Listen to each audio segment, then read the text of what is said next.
komba tata mwana pe molimo centre biso bandeko na bino ya Fliki Saint-Ouen tozali kopesa mbela mpona fete na biso le 17 mars ebelemi na yango tosengi na bandeko nyonso oyo boza na bandako tomona bino kala antuka bandeko vraiment tozwa conscience mpona kopesa fete na biso le 17 mars valeur ndenge ezalaka chaque année vraiment toza na susi wana yango vraiment toza na posa ya mutu nyonso mutu tu bapapa bino papa Bosco papa Lopopo papa Idumu bino nyonso ebele kaka bapapa sacré toza na posa na bino tomona bino comme ça prochainement mpe ata na ba 2025 tokende mpenza ebele na nkamba yango maloba tozalaki nango na devoir technique yango wana tosisi na komba tata mwana mpe molimo centre amen.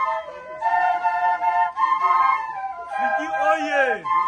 Fliki Saint-Ouen oye! Oye! Donc totika na moins de 1 mois. Le lot les 18, fête na les 17. Ça veut dire que totika na moins de 1 mois pour la fête na biso. Ndenge dirigeant technique à Toloba. Toya. Toyebi ke muna mtana situation na ye. Mais présence c'est très important.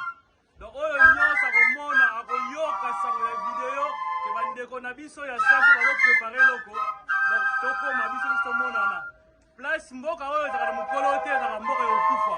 Bamikolo nyonso badoyen nyonso na bati papa Guillaume bapapa sacré ndenge mbuta alobi bandeko nyonso vraiment tomonana jour wana tozala bambuta na biso baza sur place bapapa Ntsanda bapapa Kosa baza déjà sur place biso tomonanaka te toya bandeko nyonso vraiment totika na moins de 1 mois mpona le 17 mars alors tomonana jour wana tozala mpona tosepesa nzambe na biso na fete na ye ya le 17 mars 2024 donc voilà moi message kopesa yango